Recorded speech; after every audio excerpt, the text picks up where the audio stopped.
you may be this fantastic agent, but at the end of the day, you're in their house, you're meeting them, you're talking to them. You might be in their bathroom. You're going to be walking through with your shoes on. You're in their kitchen. You see their, you see this, the inner workings of their home. So what we're trying to do is we try to make it so that this agent is just a nice agent that does a thing. She's good at it. This is her credentials. We're telling you that sequentially month after month so you can start to build that relationship. And then so eventually that person will say, I've got a person, Amy, she's my agent. Her last name, I don't remember, but her first name, Amy, the agent, right? And that's the way I like to think of it. So, you know what I mean? So I've got Doug, the auto guy. I've got Zach, the marketing guy. Andy's the print guy. Right. So be, Agent Amy, because I think at the end of the day, that's what resonates with people. And just, capitalizing on that statement, that's a true story. So Agent Amy. And Andy, a lot of agents get this after 20 years in the business because they get it through word of mouth, and they've built it in the community because they're going to Rotary Club, because they're going and helping out at this charity, because they're doing this, they're doing that, they're meeting, for these luncheons. And okay, so it takes them 20 years to do that, but how do you do that systematically, quickly, within 3, 6, 9, 12 months? How do you build that sort of a relationship and get that sort of feeling from people? And do you have to send out 1,000 pieces of mail in order to get that feeling from people? Or can you, drive by a house, know that that house is one that you want to sell to somebody, and then from there, how can you get that feeling with the people who own that house? Just the people who own that house, not necessarily the 300 people in that neighborhood. Or maybe you want to do it with that many people, but that's being able to target and being able to build that relationship with the people you need to, when you need to do it, rather than 20 years down the road when you've established all this credibility and they know that you're just a great guy, Your marketing message has to be dialed in, but the other thing that always comes into play with whether or not somebody is ready to sell is timing, right? Just where are they in life? Where are they in their mindset? How motivated are they right now?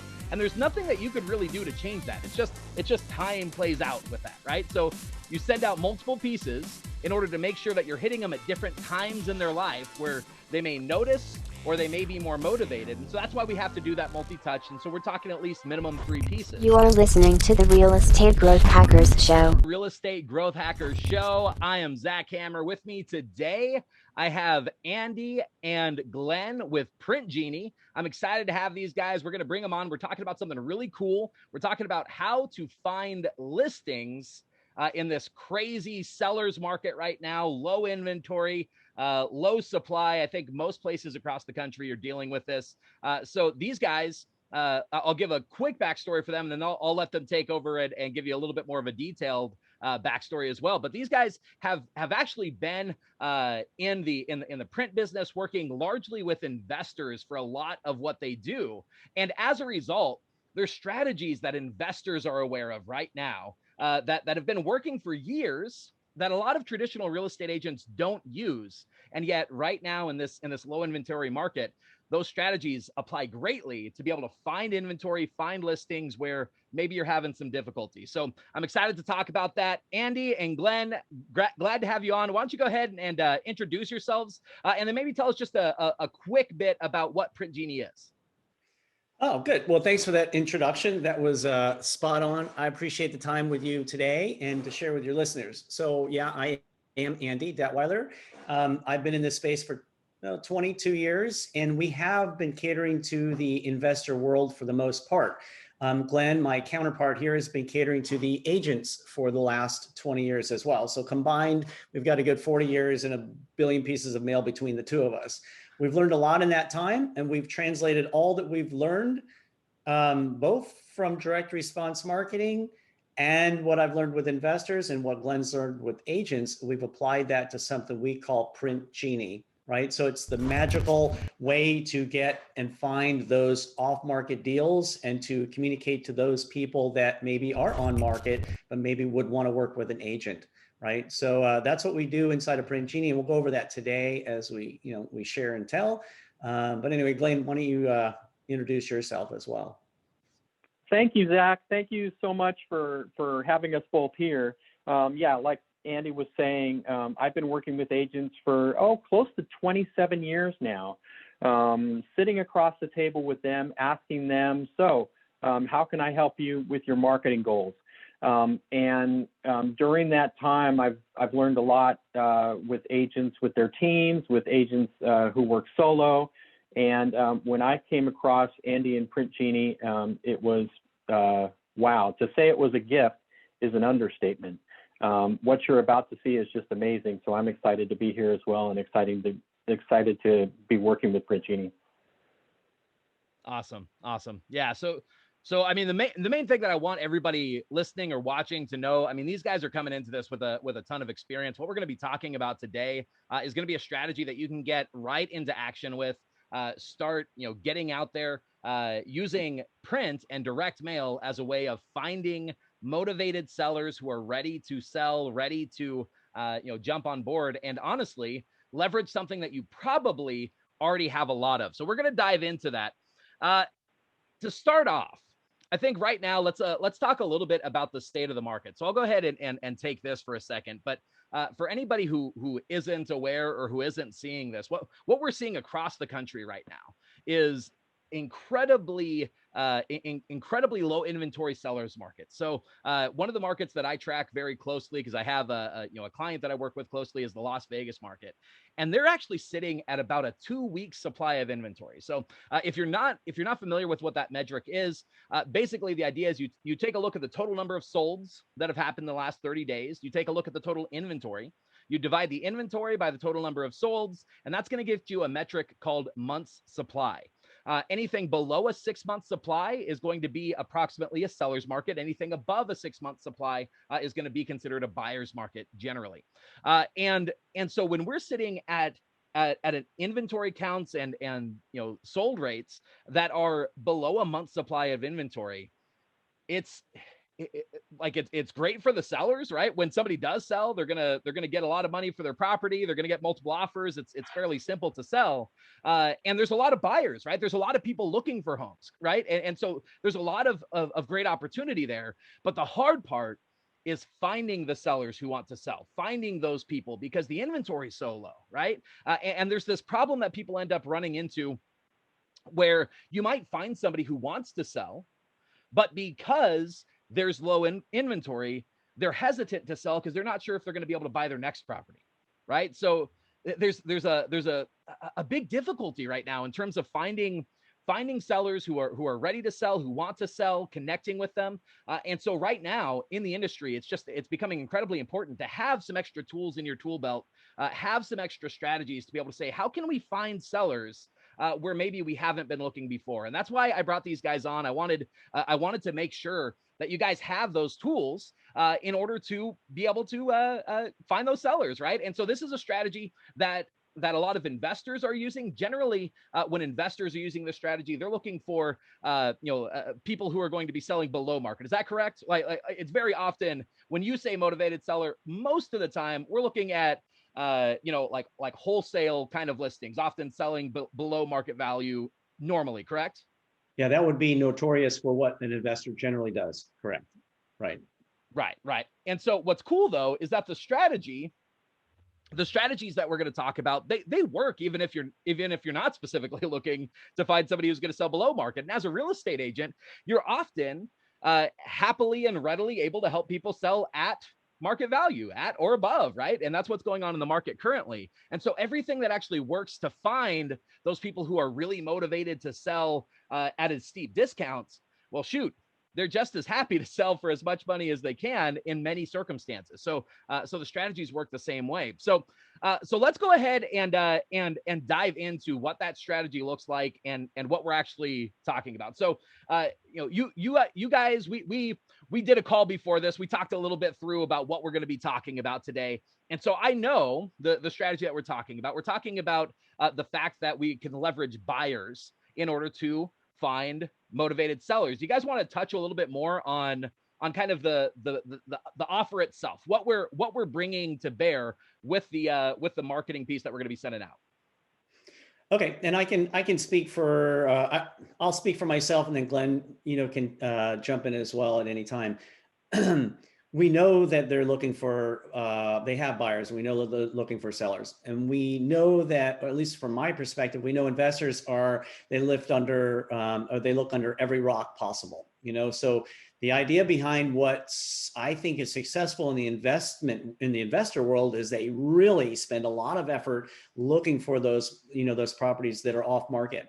And they have a lot of tools that they use to discover those off-market properties, because that's what they do. That's what they've been doing, right? And they're, in some cases, you would think competing against an agent, but as soon as you start to realize that the two can work together very nicely, then there's going to be a good synergy. But the fact is, these investors look under rocks to find these off-market deals that are under, that they can get for a deal, and then perhaps wholesale. But anyway, so take away all that idea and then look at it from the perspective of what they're really good at. They're really good at communicating, driving home the point, being authentic and real.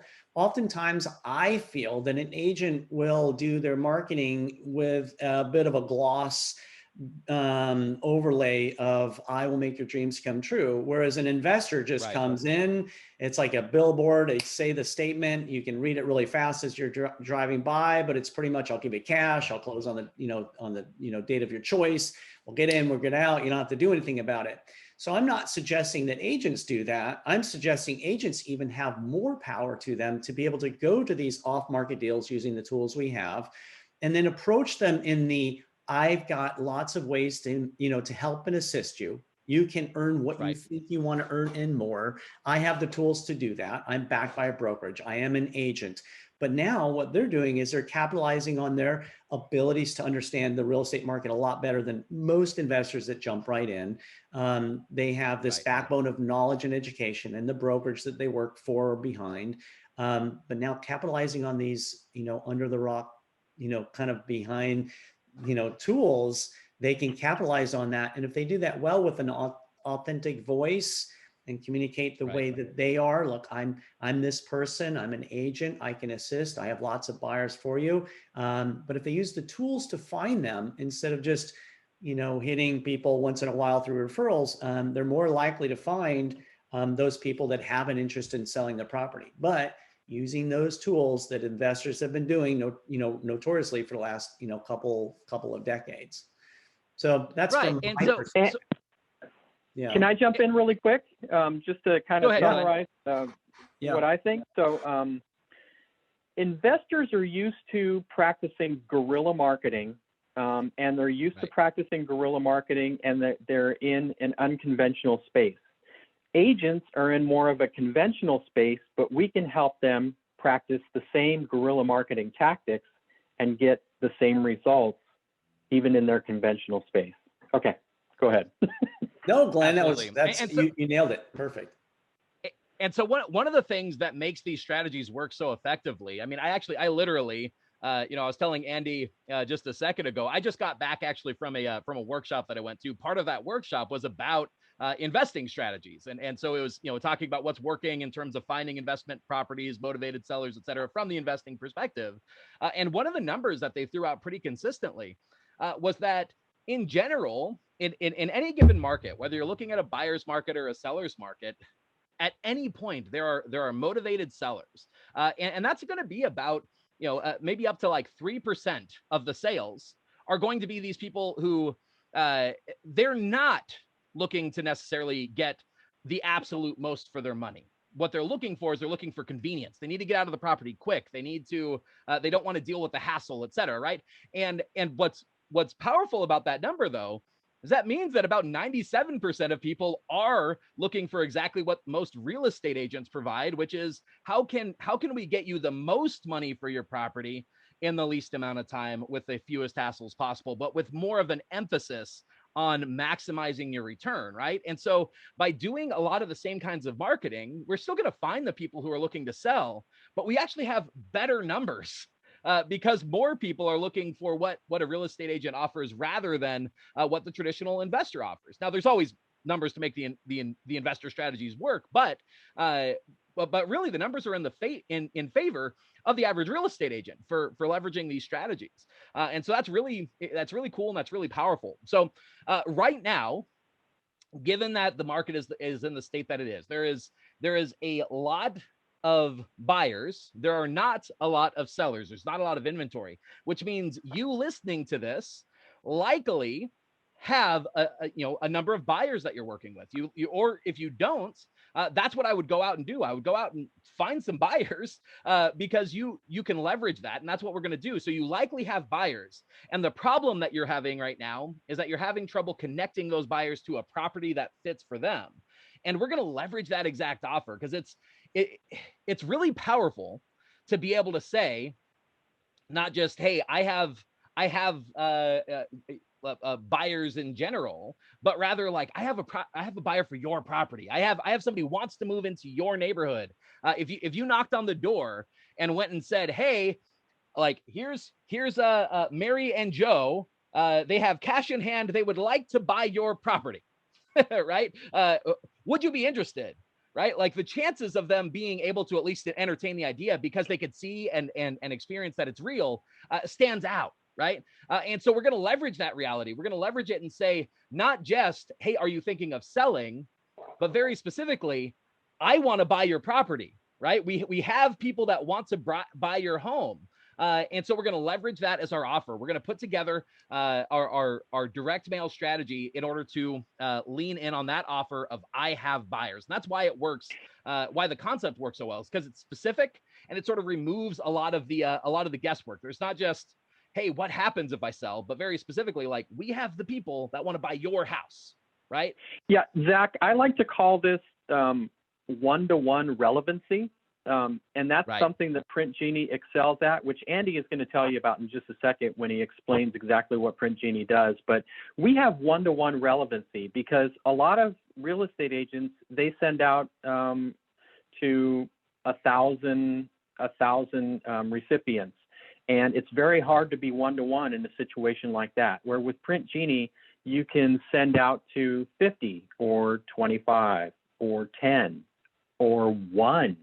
And if you're right. sending out to just one person or just 10 people, you can have a message that says, I have a buyer right now for your house at 123 Main Street because you have 4 bedrooms and because you have the right yard and because you can right. get that detailed of a message, which is one-to-one relevancy, which is something that many agents miss out on. And when you can get that detailed with your relevancy, that's when you're piquing interest at its peak. You're piquing interest where a lot of times people are just going to pass by stuff. They're going to put something in the trash. But when you're able to speak to somebody at that level, then you're speaking to them. You're not speaking to a bunch of people and they happen to be one of them. Okay. Right. Go ahead, Andy. I'm sorry. Yeah. Well, No, you have. One of the things. That's great. Well, one of the things I was going to say about that too is I think at a baseline level, I think the average real estate agent is going to listen to that and they're going to think, well, okay, well, that's cool. So if I'm specific, then I could get great results. But here's what they're going to find at the next step, right? If they go out and they say, try to do it manually, right? Like, hey, like I could write a letter. I could be really specific in writing my letter. I could send that out to an individual person. I could be really specific. The problem that they run into is that that's not scalable, right? Like that's really hard to go out, write a bunch of letters, mail out all those letters, make sure the pictures are in there so that it shows that person's property, make sure that the address is different in each and every letter, handwriting them, hand addressing them, putting a stamp on them because we know that gets the best open rate, all of these sorts of ideas, right? It's doable in terms of like you could do it. It's just hard. It's hard to do that manually. And what most agents I think are used to is kind of more of the templated styles of printing, right? So talk to the agents listening, just so that they understand kind of how this is able to be scalable. Talk to them about the difference between I believe it's digital printing, right, versus what I guess offset printing is the normal. Sure. Talk about that difference that people can understand how we're able to be scalable with this. Sure. So I'll give you the pretense behind why we built Print Genie, right? So long ago, some 20 years ago, we built this thing and we allowed a person to edit and send out a mailer to a bunch of people, right? And that's what we currently do today. And that's what people log in and do. Not Print Genie, but our other services and, that we work with. And the typical strategy is that I want to farm an area. So they'll upload a list or buy a list and they'll send out, like Glenn said, 1,000 or 500 or 200. And so that's the general, MO for an agent. I just listed a property. I should tell these people. I just sold a property. I should tell these people. I have buyers, I have buyers for your property. So tell everybody. So then you start to peel apart the onion of success and direct response marketing. And you start thinking about, well, what is success? What's going to drive success? Now, we as a company made it pretty easy. We can customize the letter and then send it out to those 500 people. But like what Glenn was saying, how do you get super hyper focused on one, so you can speak that one-to-one, relationship so that it resonates with them? So that's the direct response marketing that we've all learned in the last, Glenn and I, and I'm sure you, in the last couple of decades. And so what we're doing is we're saying, look, instead of just sending that mass mailing out that generally has the same statement, such as, I'll make your dreams come true, I have buyers, sell your house, I'm the best. What we're saying now is, wait a second. We know if you hit them several times, you're more likely to get a response, because we know everybody's bombarded with things, and we know time and circumstances change all things. So if you're an agent that wants to be top of mind to someone that may potentially sell their house, you have to be in front of them, not just one time, not twice, but at least 3 and 4 times before you're going to get some type of response. In our numbers that we've done many years ago, but it's essentially it's exponential. So the first touch might be shy of 1%, then you're moving into double, 2% on the second touch, but then it goes to 4, and then it gets to 8, and by the 5th and 6th touch, you're up to like almost 60%. So if you're an agent out farming an area, aren't you going to have better success if you can, systematically and very easily send a handful of direct mail pieces without, like what you were saying, having to remember, did I mail them? Is the address match this? Does the house match that? Okay. So with the ideas of what we've learned in direct response marketing, we know you have to hit them more than one time. I think we all agree that you have to do that. We've learned that you have to be a little bit authentic. So you're communicating as a person, not just a spammy, we'll make your dreams come true, but who are you as an agent? What do you look like? What's your voice, right? Use your voice. And so then we say, well, how do you track and manage this kind of stuff? And then how do you not have to send it to 1,000 people? What can you do?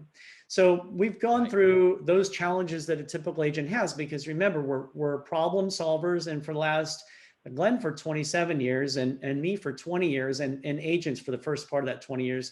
I worked with agents for the first 6 out of, years. And what it is this: an agent says, what should I do? How often should I send it? What should it say? What should it look like? I have I want to buy a list of 200 names. And so what we're trying to do in the world of Print Genie is we're saying, look, we're writing what it should say to speak a little bit of your voice so it looks authentic.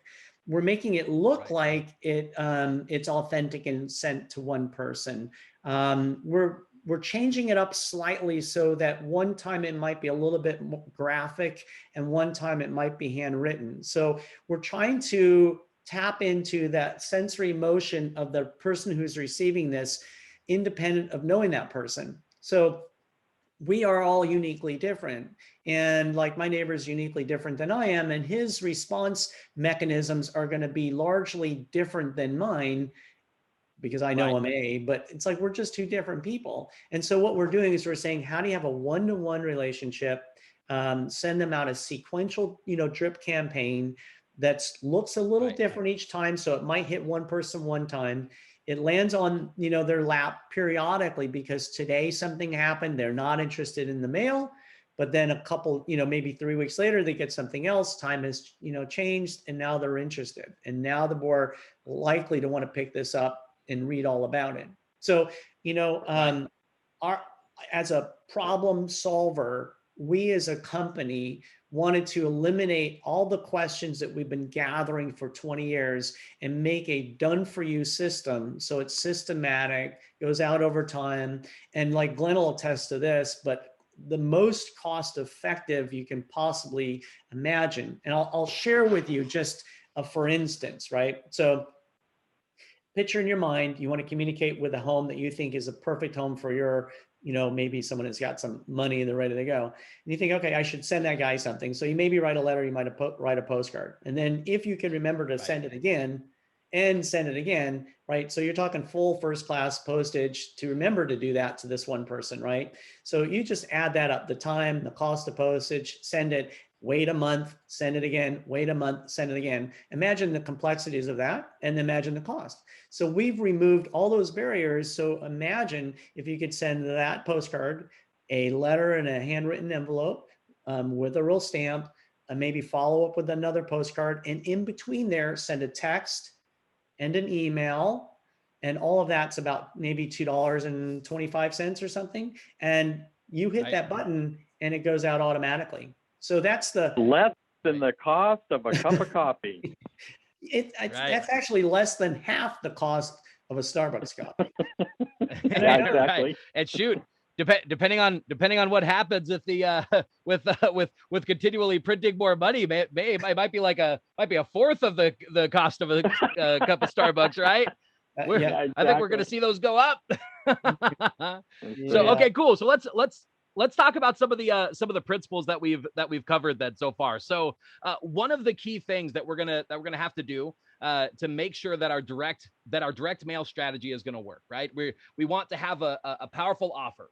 And that's where we're leaning on I have buyers, right? And we have that basic offer of saying, I have the thing that you as a seller need in order to sell. I have buyers, and I'm going to be specific. I'm going to be specific to you and your home. And that's our second key principle here, is that we want to make sure that it comes across as authentic and individualized, right? So we want to make sure that piece is as individualized as possible, and that it feels like you wrote it to them.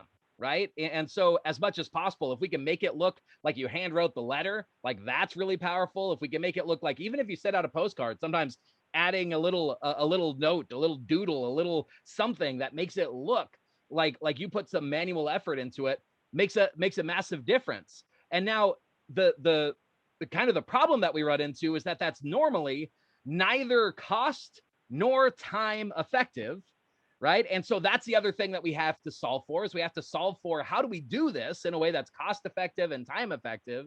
And really, that's a big part of what what Print Genie has figured out, right? Is how can we make this so that whether you're looking to spend just a couple of bucks or you're looking to do a big scalable campaign, how can we scale both down and up with you? And so Print Genie has that set up, has that figured out, so that you could put out pieces that that both look individualized, look authentic, be individualized to the person, have that stamp on it, go out effectively, keep those print costs down, and like just all of it, the same package, which is part of what's so powerful. So moving on to another point, though, you guys touched on this concept.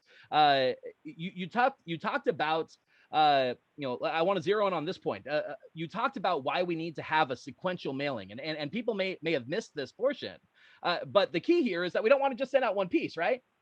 Right. We gotta send out more than one piece in order to get the result. So you touched on this a little bit, but if you could just zero in on that part of what specifically makes such a big difference about sending out more than one piece. Why does that impact? Let me start with this, Andy. Is that all right? Yeah. Okay, so this is Glenn again. Managers, my experience is that managers always want their people to door knock. And they always say, you need to get out there, you need to canvass your area, you need to door knock. Why? Because that's that one-to-one personal touch, right? You meet somebody and you become their friend instead of just sending out. It's not like you're some business sending out paper in an area. You're actually meeting them and becoming their friend. So that's why every manager I've ever talked to wants their people to canvass, door knock, hang flyers on the door, knock on the door, talk to their people, etc. It's very, very personal. The reason why it's so personal is because when you meet that person, you're developing a relationship.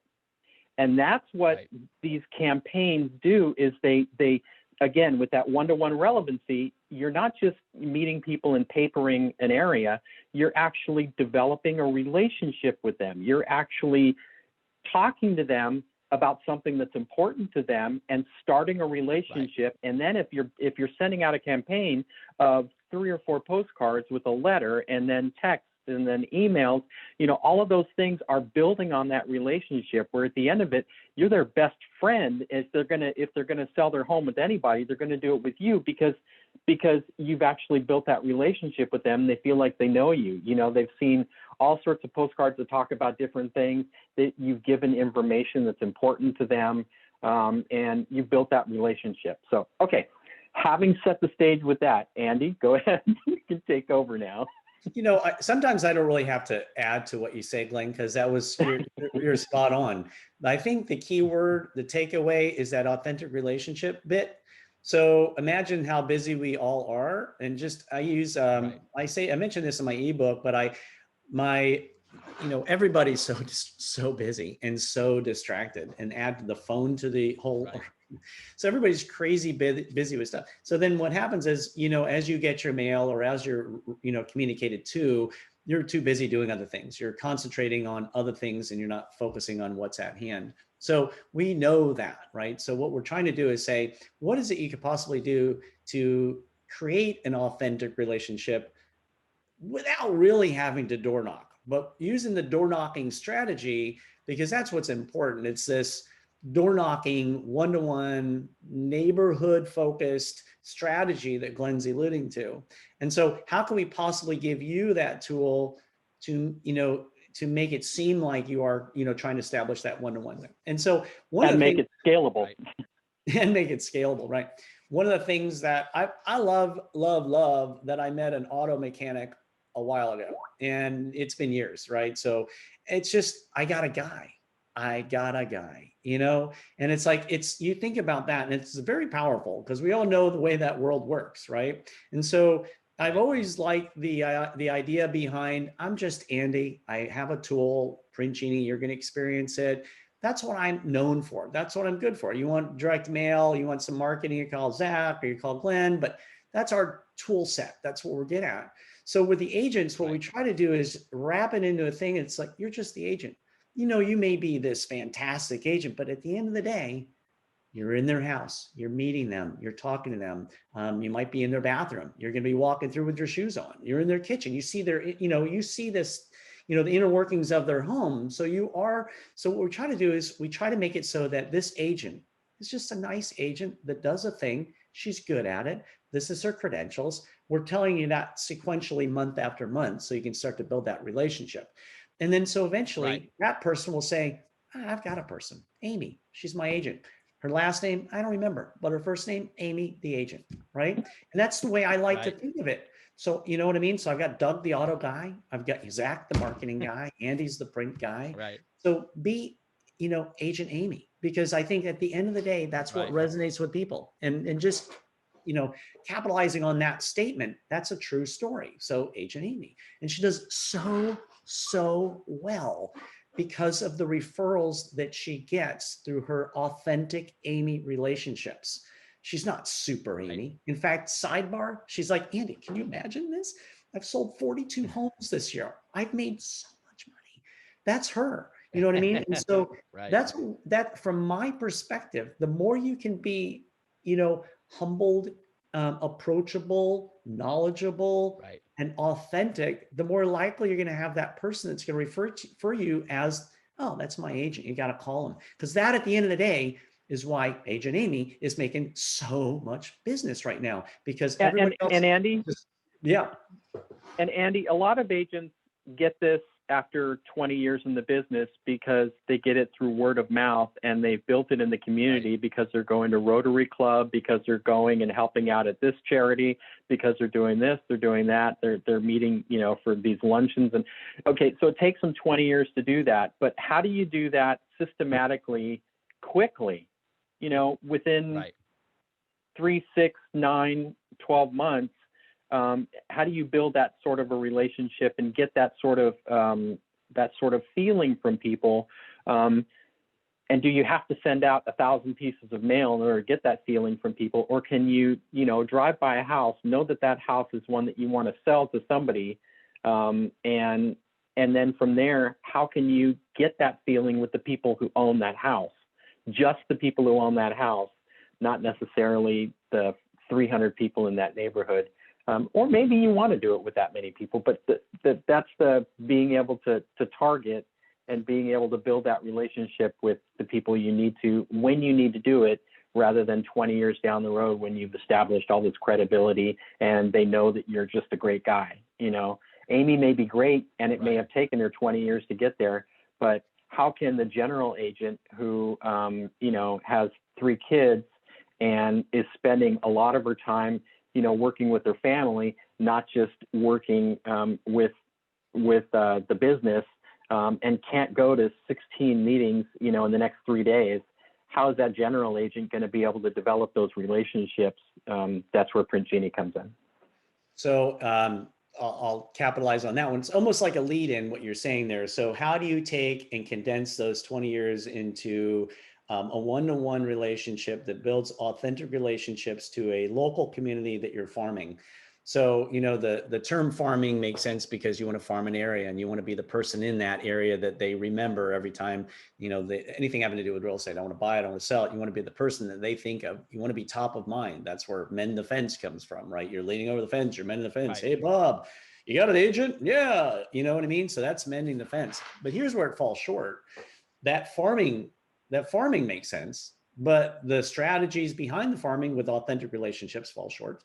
And then also the ability to farm in a one-to-one relationship, that also falls short. And then consistently farming to that area so that you do it is what falls short. And so I have we've done a newsletter program for 2 decades, and we've learned that, like, for every month you don't communicate with your, you know, at least your customer base, you're going to lose 10% of them, right? So it's far less expensive to, you know, to continue to communicate to those people that are you're already working with than try to acquire new leads, right? So, so let's take the theory of 20 years, condensing it down to owning an area, beating out your competitors by farming an area consistently, cost effectively, month over month, without really breaking the bank and without going nuts trying to figure out how to keep track of all this stuff, right?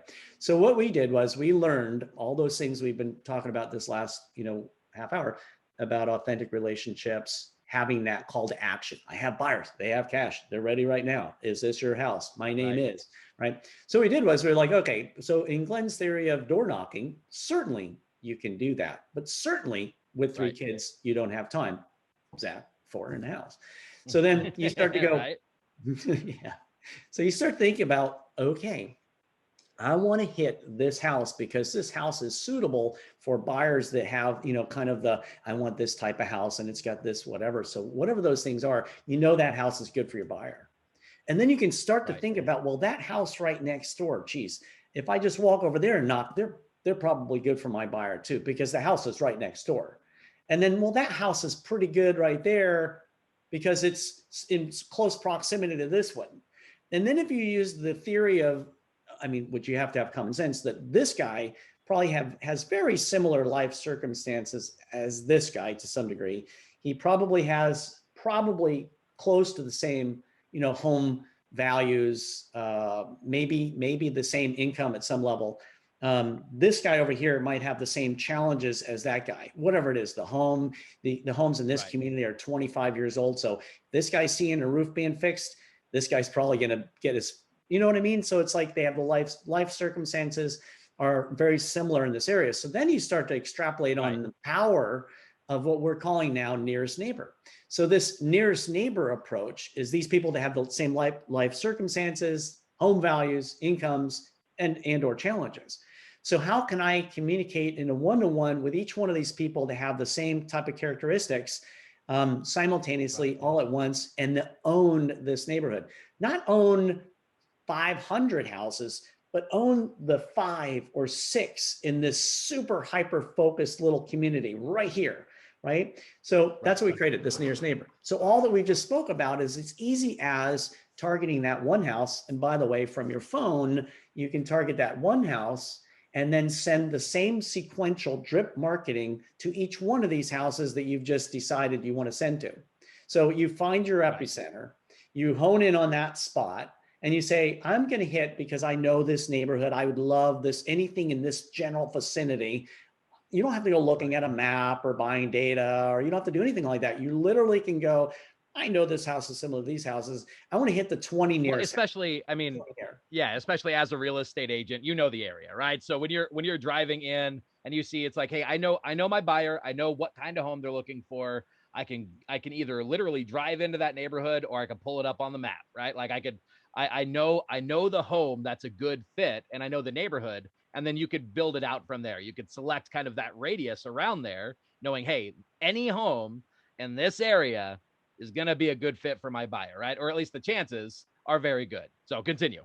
So you're right. So how do you increase? You're in Vegas and you want to increase your odds of winning, right? So you know that you're going to hone in on the specific spot that you know and you're probably familiar with, and you know the general, Right. areas that are same like-minded types of people. And now I'm going to communicate to them. So Right. you've already increased your odds by being in the exact spot you want to market to. Okay, that's a game changer, right? Right. And then, but not a new one. So, but then you increase your odds once again by hitting them multiple times sequentially over time. And now you're increasing your odds even more by hitting them with different looks and feels of a message, and then being authentic. So you're quantifying that exponential growth by communicating to these people, and then during that experience of just doing that, which takes all but 1 minute, you're building authority and confidence, and authentic relationships in that community. So that farming and owning that neighborhood, you become the champion of that neighborhood, right? So Agent Amy, who's doing an area, she owns that neighborhood, right? There's no way around it. You can't come in and use other than a tool like this and try to communicate to that community without breaking the bank,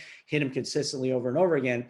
Amy pushes one button and then instantly everybody's notified on a consistent basis, right? So she wants to farm another area. She stands in the middle of it, and now she's building trust in that neighborhood too. And well, and even more so than that. So specifically right now, so there's when agents tend to think of the strategy of farming, it's very much a long-term strategy, right? Like if you're going to farm an area, we're talking 3, 6, 12 months, right? You gotta be ready at least to do that.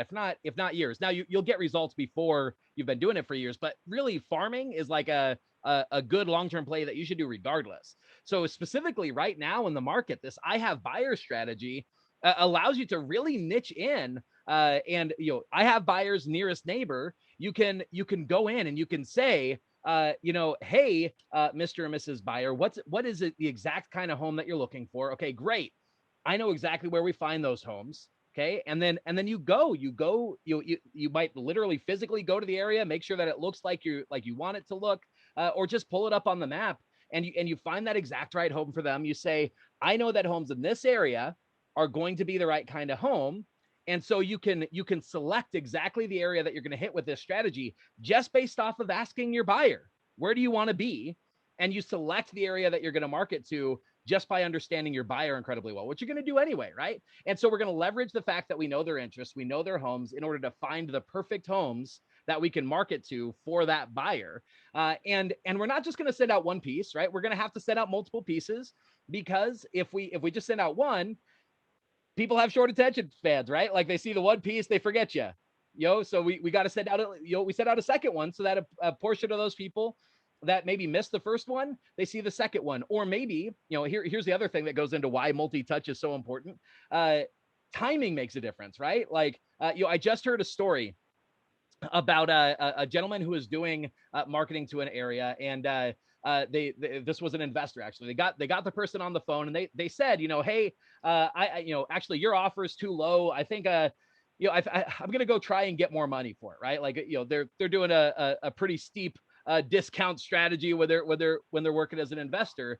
And then what ends up happening is that the guy actually forgets to follow up. He's supposed to follow up with her in like about 3 months or so, and he forgets. He doesn't make the call. He ends up calling it about 4 months instead of 3.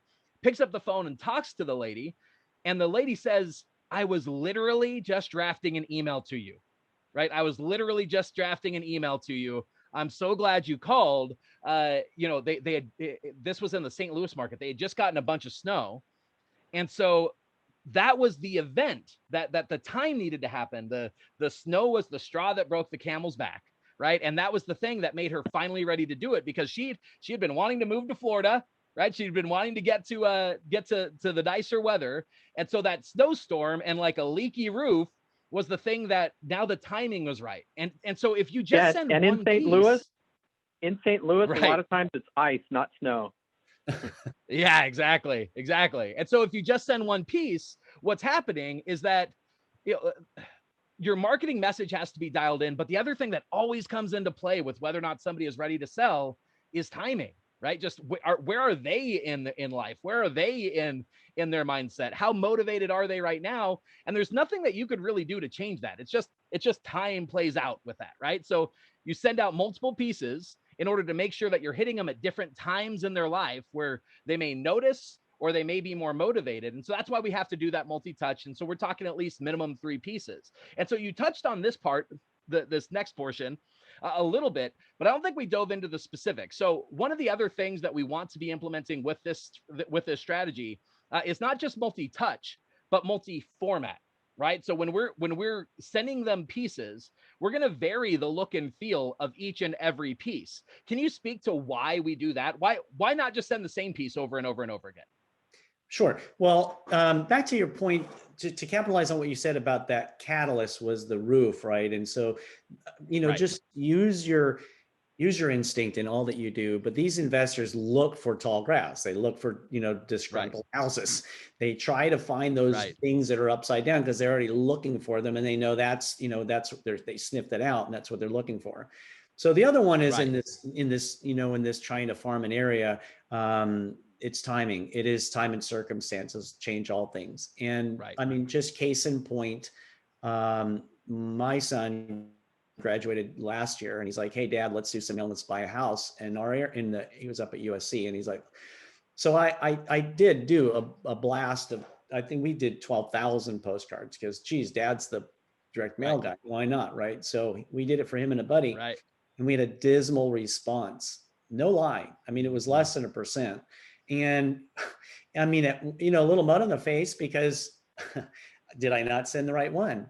Well, lots of times that one thing may work and it may not, but the fact is we didn't really get much. I think we got 12 calls out of 12,000, right? So do the math on that. Right. Not good. Well, listen, I know what I know. So we did send it to the exact same audience again. That means those same people, some of them may have seen it again or remembered, but of the ones that saw it again, one guy called back because in that time period between the time he got the first one and the second one, his mom had passed. And now, because of time and circumstances, he needed to get rid of his house. So that was that's just that catalyst, like you just mentioned in Salt Lake, in St. Louis. That's the catalyst.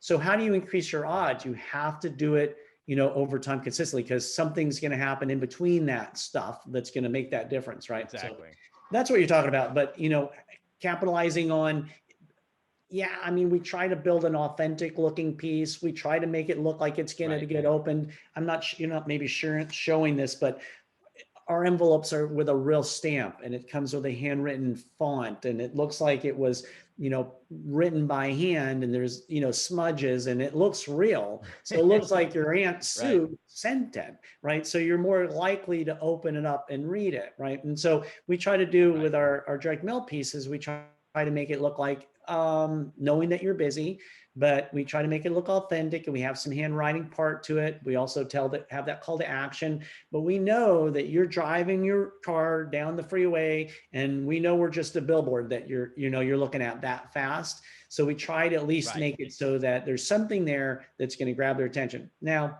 like you said, with the text and the email and things like that, now you start to bridge the gap between they're too busy looking at the mail, but they got a text message, right? Or because we can find their phone number, or they didn't have their phone with them. They didn't they didn't look at the mail, but then later at night when they're checking their email, they got an email. So our strategy. What I was going to say, and now you're actually touching into something that I would call something even slightly different than what I was going for, but it is still important. You're exactly right. What you're talking about right now is what I would call a multimedia follow-up. Okay, right? So we hit them in direct mail, But yeah, if we really want to maximize our chances, we not only want to hit them in direct mail, we also want to hit them on phone. We want to hit them via email. Shoot, if we could have a billboard up that they see, if they see a Facebook ad, like really as many different forms as we can, the better.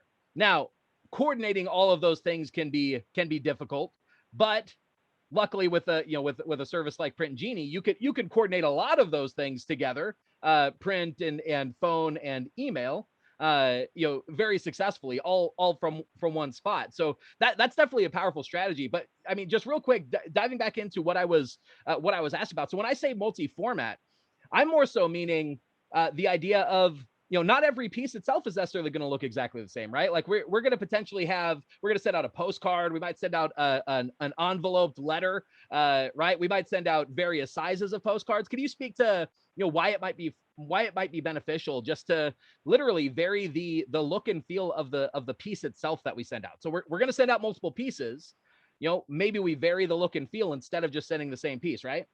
Right. And so I use my instinct on everything, right? Because it's the only thing I can count on. Everything else is I can't control. So what we do is we increase the odds of acceptance. We increase the odds of the receptor neurons firing in another human by just clearly knowing that we're all uniquely different. We may live in the same general area and then therefore maybe have the same life circumstances like we talked about before. But generally speaking, even within that community, like I was referencing to my neighbor next to me, he's just more conservative than me.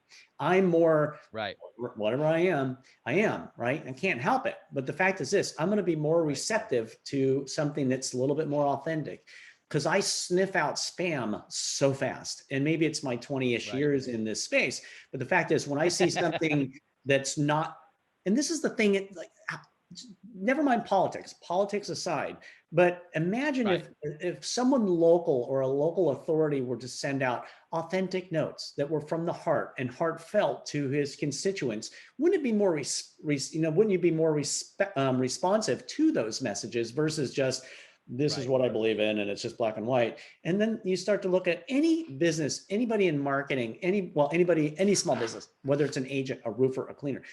If you can communicate to someone that's going to be receptive to the information you're sending it might be handwritten, it might be graphic, it might be in a letter, it might be in a small envelope, it might be in a large format postcard, it might be one of our mini postcards. But the fact is, who knows who those people are, even though they might have the same life circumstances. Individually, we're all uniquely different. So we do mix it up. And also there's, the essence behind someone doesn't like an envelope because I didn't want to open it, right? But then there's a postcard and it clearly states what you want, right? But then the combination also, Andy, of things are going to hit. Yes. To go even beyond that, people's mailboxes experiences are different as well.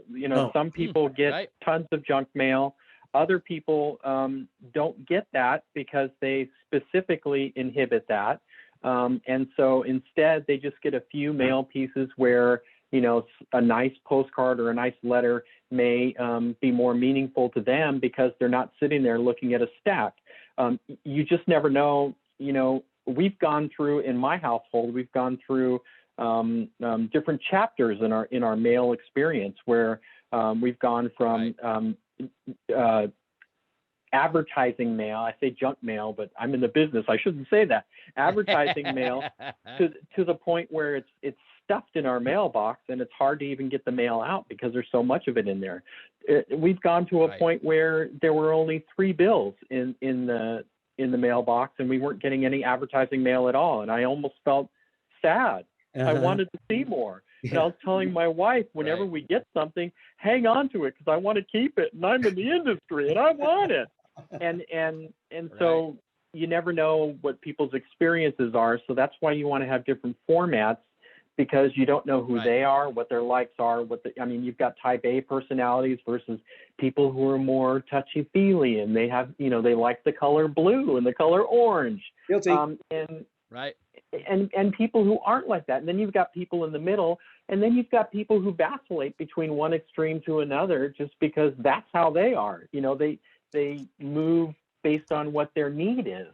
And then you've got their mailboxes that, you know, add a whole different touch to it, you know, based on what type of mail they're getting, or their text experiences that add a different touch to the type of person they are, or their email experiences. I went through a period where I wasn't getting junk email either. I was just getting business email, and that was really it. So it really depends on the situation. The main thing is you want to cover as much as you can so that when that need is there, you're able to communicate with them in a way that they're able to listen so that you can get your message across, and then you can start building on that relationship.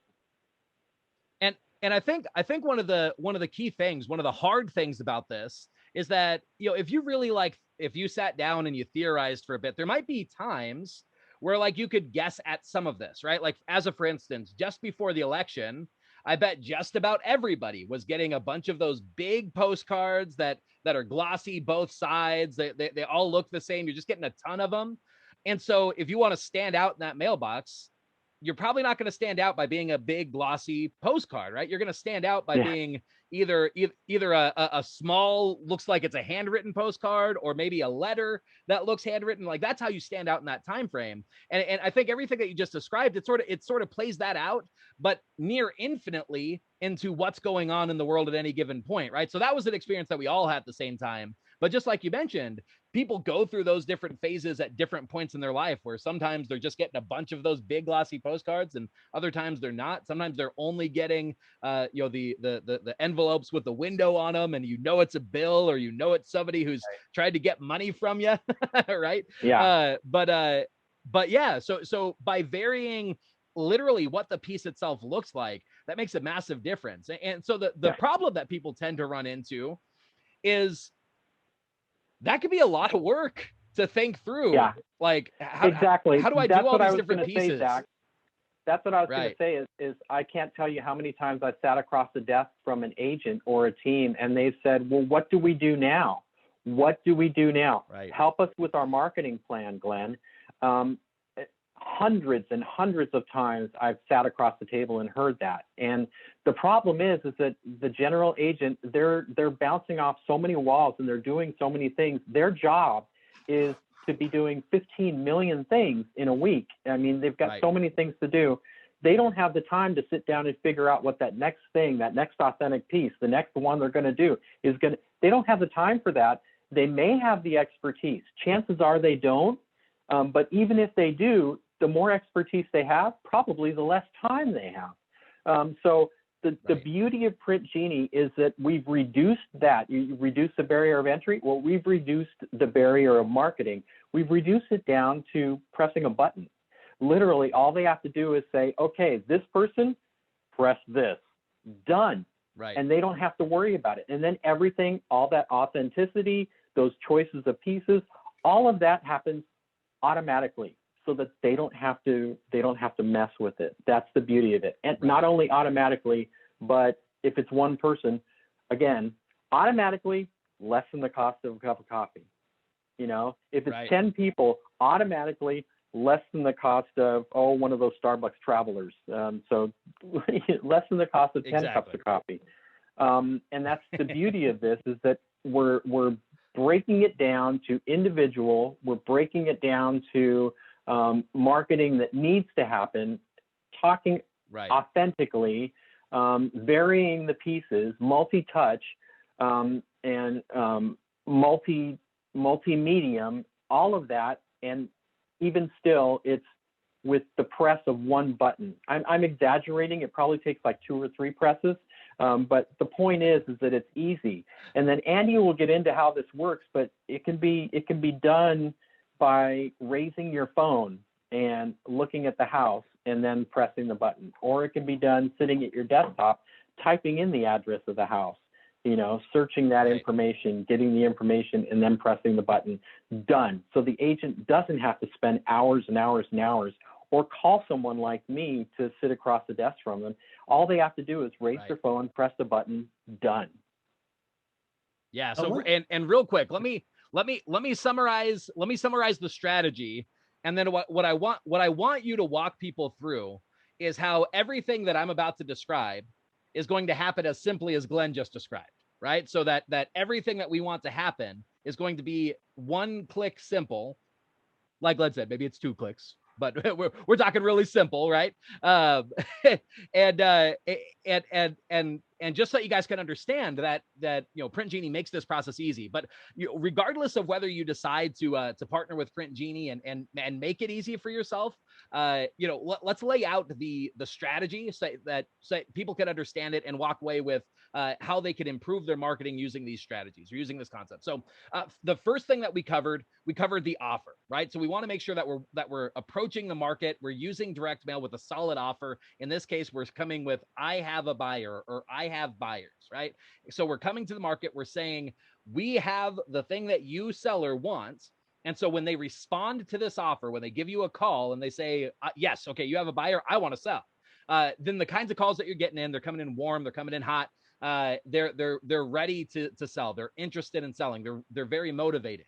So we start with a solid offer. And then from there, we want to make sure that we're approaching people with authentic and individualized copy and creative, right? So we're talking, individualizing their name, individualizing the address, not just on the address field, but possibly in the letter itself, right? In the description of how we're describing this person that we're reaching out to, literally as much as possible.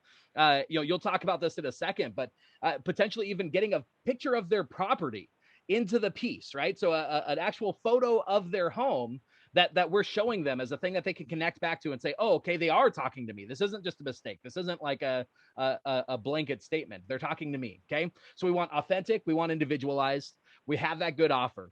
We want to make sure that we're doing this in a cost-effective way, right? Because sure, cost-effective both in terms of time and in terms of money. It's like, yeah, hey, like you could spend a bunch of time. You could go and get some really nice stationery, print it out on expensive stuff, take the time, put stamps in every one of them, hand address it. Like you could make that happen doing that manually. That's not going to be cost-effective or time-effective, right? So we want to make sure that we're being cost-effective and time-effective to make the strategy work. Next, we're going to be using a multi-touch approach. We can't just send one piece, right? We have to send multiple pieces to really get the massive benefit from this. So we want this to go out sequentially. We want to hit them multiple times. And in those pieces, we want to hit them in a different way. We want to move from envelope to postcard to maybe back to envelope. And we're going to vary our strategy to make sure we're hitting different kinds of people. And then finally, we're going to make sure that we have a good selection of who we're even sending this to. We're going to find that property that is a perfect fit for our buyer. And we're going to look at homes around there because that's the simplest way to likely hit homes that are just like the home that they want to buy, right? And so we'll select the nearby people. We could go as low as, one property. We can go to 5, we go to 10. We can even go up really big if we want to. We can go to the nearest 300, right? If we want to. So we could scale that up or down, but that's the basic idea of the strategy. And so normally, if you have any experience with direct mail, listeners, you probably know that everything that I just described is technically doable in wherever maybe you're working with already, right? Like it's doable, but you're either going to have to remember to send that mail piece again yourself, right? You're going to have to go back and reorder. You're going to go and have to remember at the right time to go and send it. You're going to have to do a lot of manual work to individualize it, right? Or you're not going to be able to individualize it because it's just not possible with who you're working with, right? Or you could get all this done, but it takes a whole lot of clicks. You have to consult one company for your list. You have to go and work with a different printer. You've got to get something designed and think through that on your own, pay the designer. There's a lot of complexity that can come into this in order to implement everything that we just talked about. And what's so cool about Print Genie is that they take all of that complexity and they boil it down into one simple process for you to be able to do. So Andy, if you would walk everybody through, say they want to implement everything that we just described, walk through kind of, and we're going to have to use words for this, but walk through what that process looks like, okay? In terms of how they actually get this done with Print Genie so that they understand how simple it is and then what happens. Does that make sense? Yeah, it does. So if I'm going to paint a picture for you, right? So if you're listening and I could paint a picture, I would say that the campaigns are already pre-created. So you don't have to think about what to say. Right. You don't have to think about how often they should go out. You don't have to think about what they should look like. All the mail merge variables, such as your profile, your phone number, your email, website, disclaimer, contact 1 and 2, your photo, your logo, and your broker logo, is automatically going to show up. The recipient's information is automatically going to show up. So when you talk about that personalization element, it's going to have dear first name. It's going to have the property that you're interested in. It's going to have the mailing address, which could sometimes be different than the property you're interested in because it might be a rental. So in our product, we'll go out and find the address that you're standing in front of. But if that address that you're in front of and you're looking at is owned by a person that lives in another state or city or whatever, we're going to know that and we're going to address it to that corresponding mail address. Okay. So with all that understood, right? All of that already done, here's how easy it is, right? So you open up your phone and we know where you're standing because of GPS. And it'll show you the house that you're standing in front of. And all you do is validate by saying, yep, that's the house I'm in front of. So that's button number one. Second button is, what do you want to do? Real quick. Yes. Real quick. If they happen to be doing this from their office, right? So say somebody's sitting in their office and they've done the research, right? Like they've looked in the MLS, they know exactly the neighborhood that they want to hit. So say they're sitting in their house and they're not actually out at the property. They can still do the same basic process. They're just going to search on the map, maybe, right? Is that correct? Yeah. And so what we've done, the first layer of this thing is a Google map. So you can see a hybrid view or a satellite view. You can see the property. You can zoom in and see the pool. So you can see everything from the phone. The GPS knows where you're at, but if you want to just type it in, it'll find any place in the US. It goes out and then says, so the first thing you're doing is validating the address, whether you type it in or it knows that you're there.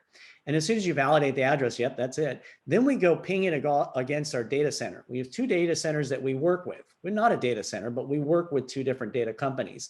And there's 180 million residences that are associated with this. And we'll confirm the owner. And then we're going to come back and we're going to show you the property address, the owner's address, and then details about the property size, the value, the loan, the taxes, everything you want to know about that property is instantly at your fingertips. So now you know that one property that you're right there. You know when they bought the house, the loan amount, maybe even the equity. Now, okay, so we're giving you that information and you haven't clicked the button yet. Now that you have that information at hand, you choose what do you want to do? Well, in this scenario where you have buyers, you would say, well, I can take a picture of this house, or I can use Google to show me the picture of this house, and I can send that person a picture of his house. Then it'll show up and says, I have buyers for your house. And the recipient of that postcard looks at it, sees a picture of his house. It says, my name is Mary. Hi, Bob. My name is Mary. I have buyers for your house. It's a picture of the house. I mean, it's like, you can't get more personal than that. That is an option, but let's just hone in on the multi-touch, multi-sequence type of thing, because that I think is going to be most effective. So we still haven't clicked the button yet. So your first button is to say, perhaps I want to mail this to the what? And it gives you a list, 5 to 300 is your choices. You can say maybe 40. So you've clicked one button that says, I want to send it to the 40 nearest neighbors. That's it. So that's button number 1, send to 40 nearest neighbors. Button number 2, as soon as you click that button, we go out and find those 40 nearest neighbors based on a radius pull from that one address. And we validate the address. And once again, we validate the mailing address of that property. Okay. So button number 1, I want to send it to 40. We did all that stuff in the background. We then show you those 40 houses with a little pin on each and every one of those houses with an orange one in the middle for Print Genie, and then all the circumference ones around it. We go right out in a radius. And then what we do is we say, what do you want to do with those 40 addresses that we've just collected for you? That's where you would click that second button that says, I want to send my I Have Buyers campaign. At that point, you've hit 2 buttons. And once you agree, that's the one. You hit the third one, which says launch. And now our system goes to work and we gather all that information and we put it, into our system. We throw those lists back up and, onto your desktop so you can retrieve them later. And then we start our process. Right. So our mailing process is this. It goes into production and is printed and handed off to the post office within 3 days. Then the post office is going to do their delivery process from 2 to 5 days. It's all first class mail, right? So everything goes out first class. So your recipients, by the time you hit go, are going to get it, I don't know, plus or minus a weekend or when you send it, but somewhere around 7 to 10 days. They're going to get that first piece. Okay. So then we set it up. So our next touch is going to go out in about 3 weeks. So maybe in about that 25th day or something, that person maybe who have forgotten about that first thing you sent is going to get the second one. But that's the sequence of what we do. And That's just to make sure everybody's clear on this, at this point, everything else that's happening after you hit that button to send that campaign, you're doing nothing, right? Like the agent, they're doing nothing. They hit the button, they're done, right? Everything else is happening automatically on autopilot without me having to think through it anymore whatsoever. And further, I'm not even getting charged anymore, correct? Right? Like I'm paying for the campaign. I understand the campaign that I'm paying for, and I'm paying for that as soon as I hit that button. Is that correct? That's correct. Exactly that. Yeah. So you're done. There's nothing else, nothing more than that. So the sum total of whatever that campaign is. So if it's 10 people and it's roughly 225, so you're looking at, $22, right? So you know that you've paid for that thing, you've walked away. And so like in our world, Glenn's too with the agents, but mine in the investor world, it's like everybody's like, a lot of people are thinking there's a one-hit wonder. There's some magic postcard or some magic letter, and I'm going to hit them once, so they're going to call me and I'm going to make a lot of money.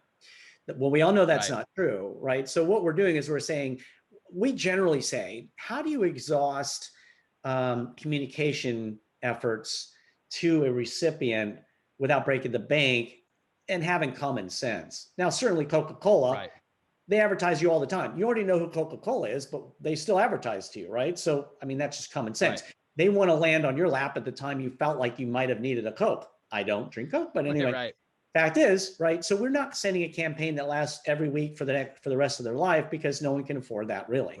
We know you can't do TV, probably. You're not doing radio ads and things like that. We know email and text is really dismal response rates, to be honest.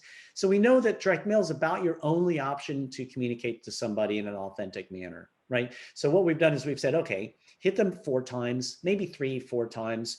That's a realistic touch expectation to exhaust that recipient at some level where you can feel confident that, well, I did a good job. I did my best financially as a small business owner to communicate with that person. I think I'm good. Now, you can always go back and resend those people something else later, recap, just send them a letter. Maybe you've got this list of the 40 that you sent.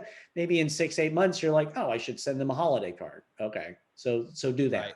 You know what I mean? So it's not all for lost.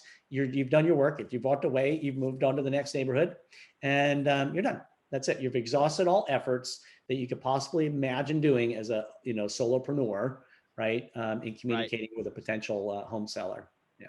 So and part of what's awesome about this is that you send it out, and then the calls start coming in, right? Like so you send it out, and then you'll start to see the responses come in, and that's what you do from there, right? You deal with the inbound people who have essentially pre-qualified themselves in the sense of they saw your offer was clear that what you're looking for is somebody who's looking to sell their home. So when they're calling, that's what they're calling about, right? It's not somebody that you're going to have to track down endlessly. Essentially, you've front loaded that. So the work that you're doing at this point is just having the conversation, and then you're still going to follow up, but it's not following up just to talk to somebody and try and hopefully get them to talk to you. It's following up because you know what's going on with them, and you're just making sure to stay in touch with their situation. And so what's cool is that you do the work to get the campaign goes out, does the work for you, and you just deal with the inbound process rather than going and knocking on a bunch of doors or picking up the phone and calling a bunch of people. You're just dealing with the end result that comes in, and Print you're Genie dealing really with people. Simple, makes it easy. Yeah, go ahead. You're dealing with people, Zach, where you've built the relationship rather than having to deal with building the relationship, because Print Genie built the relationship for you. Yeah, exactly. And just in case people, there's probably varying levels of experience on here. So when you're talking the cost for the campaign was about $2. I mean, it's going to vary depending on the number of pieces. It's going to vary depending on whether or not you're sending emails and text messages or not. It depends on the kind of campaign that you're running, right? Can you just speak to just so that people understand? They probably have a little bit more of an idea of what their normal cost would be per piece. Can you talk a little bit to that and what that range might look like with Print Genie? Yeah, Andy, Andy, let me preempt this by saying this. Okay, in the agent space, I found that I've worked for a direct mail printing company for 20 years prior to being the introduction and a consultant for Print Genie. I was working in the direct mail space for a long time. So, and a lot of that is direct mail specifically for real estate. Any agent listening is going to know that if they're using a direct mail company to send out postcards or send out letters, they're dealing with minimums. They know that they have minimums that they can send. One of the beauties of Print Genie is that there are no minimums. And I just want that to sink in for a second, what Andy's going to tell you when he goes over what he's going to go over right now. There are no minimums with Print Genie. You can communicate with one person or 5 people rather than having the minimums of 100 or 200 or maybe even more, depending on the situation. The other thing is that if you ever do get low with minimums with most companies, like if you're sending out letters and you're only sending out 200, your cost is through the roof. I know because I used to hear agents complaining about this when they would say, "What, I want to send 200 letters out, and you're telling me that it's going to cost me $1.50 per letter to send out."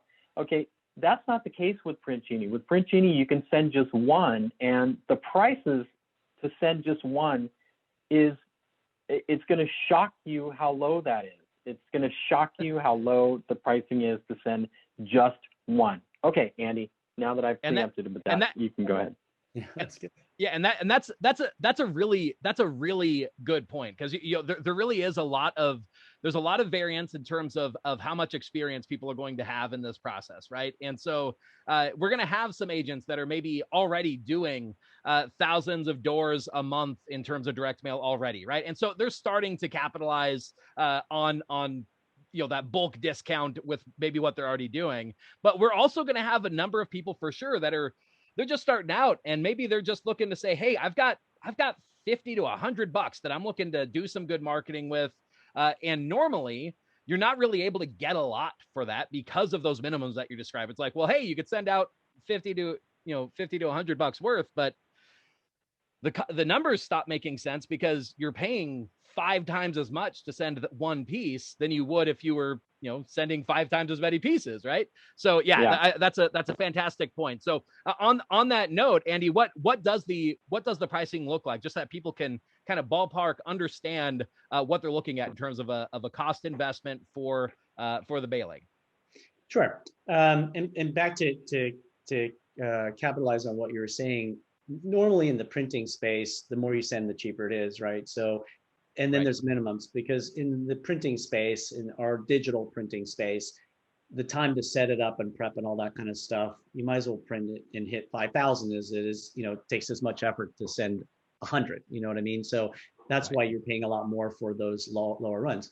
So we built this thing we called an API. Basically, it's a way to communicate to our printers with no minimums. We take all the efforts of all the people and we commingle those individual orders into, what we do is we put all that stuff and we place it on one piece of paper and we print it basically. So like you're ordering and he's ordering and she's ordering, we take all those singles and we put it together so it becomes a gang run, right? So that's something we've developed for the last 3 or 4 years called an API. So that's what it is. So what the advantages of that API is, it brings our minimums, or it makes it so that there's no minimums, right? And then because of it being an API, it eliminates a lot of touches along the way by a human to do a lot of things. So now your order goes right to the press without it going in here and creating job reports and double checking, because all that's done for you, right? So that's how, transparently, we can take your $1.50 letter, almost standard mail, meaning bulk mail at about $1.40. We can take that and bring it all the way down to 76 to 83 cents. So maybe 80 cents on average. That's an 80-cent full first class handwritten letter with unique variables on the inside, with unique variables and mail merges on the outside, with a real stamp, no window, doesn't look like spam. And that's how we can get that out the mail first class for about 80 cents. And then you have a jumbo postcard, which is 8.5, 5.5. And that's first class as well. And that's about 75 cents or something for a full first class. And then you can go all the way down to a mini, which is 6 by 4 1/4, which is about 48 to 53 cents. So about 50 cents. So you've got 50, 75, 80 cents, right? So that's how you add those up cumulatively and equate to what the $2.25 I mentioned, right? So that's, Glenn's, knowledge of the experience, because that you go in and you have, you want to buy 200 names because that's your minimum on bulk mail. You're going to spend 65, 70 cents on a mini first class postcard. But now you're all the way down to 50 cents versus 65 cents on a mini postcard. And then the letters, we've knocked them in half of what you're normally paying on a retail. So yeah, so that would be a good reference for you to visually. And now, naturally, I don't know what the users are going to want to do, because we have so many that do different things. You might be a 2-touch person. You might be a 5-touch person. You might be an every other month person for a year. But all it is the total sum of that letter, just add them all up, as many touches as you're doing. The magic here, what Glenn said, I think nicely, was Print Genie. It's like we pre-thought what it should say, how often you should send it, and to get the best response that we believe is going to get you the best response. So we've already pre-built that in there, but you never know. People might come in and use the system differently. So we pre-built it the way we think would work best, but then the system has the tools and the ability for you to do what you want to do as well, right? You can change those drop dates as well. So yeah. So I hope I answered that question. Yeah, perfect. For you. Yeah. Okay. Yeah, that's perfect. So yeah, so I mean, if you are looking to implement everything that we just described, everything that makes this process easy, to be able to send out a simple campaign that gets you the opportunity to generate listings, man, I really encourage you to check out Print Genie. We actually, Andy mentioned that there's campaigns already built out. We specifically have a campaign built out that is designed to do everything that we just described. It's a multi-touch, multi-format, ready to go, so that all you have to do is sign up, get your information in there, find that nearest neighbor home that you want to use, and then you're off to the races. And you can send as little as one or as much as I don't know. Do you guys have a limit on the upper end? Probably higher than anybody wants to spend it in one go. So really this scales down and up with you as you need to, and because of that individualization, that's part of what actually makes this work. So if you want to get access to that campaign, if you want to get signed up with Print Genie, we actually set up a dedicated link for you at realestategrowthhackers.com/go/Print Genie. And that'll take you to the page where you can get access and get signed up. One thing that we didn't mention, there is a cost to Print Genie itself, as well as the printing cost itself, right? What is the cost for Print Genie itself? So to get access to the tool and to be able to send out your printings at these awesome rates, what does the tool itself cost? $49, $50. Awesome. So yeah, that's exactly. Mm-hmm. Per month. Yeah, and that's monthly, correct? Yeah, exactly. Yeah. So yeah, so for $50 a month, and that's month to month, right? That's not a long-term commitment. So month to month, as long as you're seeing the results out of Print Genie and want to keep working, which we think you will, we think you'll love it. You get access to the platform. You can send at those really cheap rates, and be able to send out that campaign. If you go to realestategrowthhackers.com/go/Print Genie, you can get access to that campaign right away. The I Have Buyers campaign. Be able to send that out, make that easy. It's all built for you. Yet at the same time, if you want to customize it, you have the ability to. You can add pieces, you can remove them, you can change things, you can change the wording if you want to. But hey, man, I recommend save yourself the time and the hassle. It's been thought through. It's going to work. Get it out there and focus on being an agent rather than being the direct mail designer. But yeah, any final words, guys, in terms of what people should do, or anything that you want to leave with? Yeah, don't get stuck with analysis paralysis, right? So everybody's distracted by the shiny metal object. And so you'll notice if you sign up, you can upload your own list and order a campaign. You can buy a list if you want. We have next sellers campaigns. You can order a single letter. Maybe you have an acquisitions letter you want to send out, or I just met you letter. There's so many in there. There's 100 and some letters and postcards.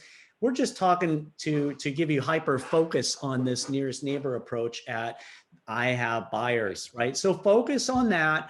Don't get analysis paralysis. Do that and rinse and repeat, and just make that a part of your normal day and your normal practice, and you will see results, right? Do exactly what, Zach's saying. Just order that campaign, find your 20 nearest neighbors in an area, find that pocket, hyper focus on them, hit it, and then go to the next one, and just do that.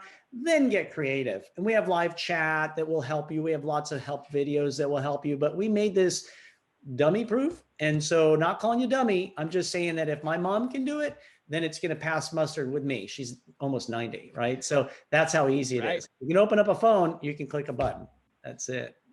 So other than that, we're here. We're here for you. And Zach, you're so smart. And I don't know who you work with and who's listening to you, but Glenn and I have done this stuff for 20 some years, and you're spot on. So I'm honored to spend the time with you, because I have learned a lot. Likewise, same here. Yeah, this has been really eye-opening for me. Yeah, this has been great, Zach. Awesome.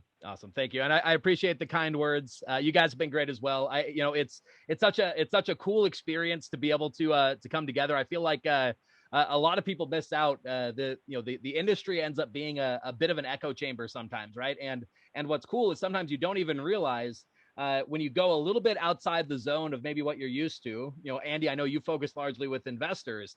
I think the average real estate agent has a lot to gain by looking at what's going on in related fields, or even unrelated at times, right? Look in the rest of the world of marketing and business, or maybe even outside of it. And that's sometimes where you get some of your biggest aha moments of campaigns and concepts and things that you can run that really forge a new path and let you have a powerful strategy. So I'm really excited the value you guys were able to bring in terms of what's working with direct mail, how we can apply that right now in today's market to find motivated sellers with our I Have Buyer campaign. Again, you don't have to be able to run these ideas that we just implemented, but if you want to make it easy, I highly encourage you to check out Print Genie. You can either go directly to their website if you want to, or if you want to get access to that campaign, the I Have Buyers campaign that we built for you, you can go to realestategrowthhackers.com/go/Print Genie.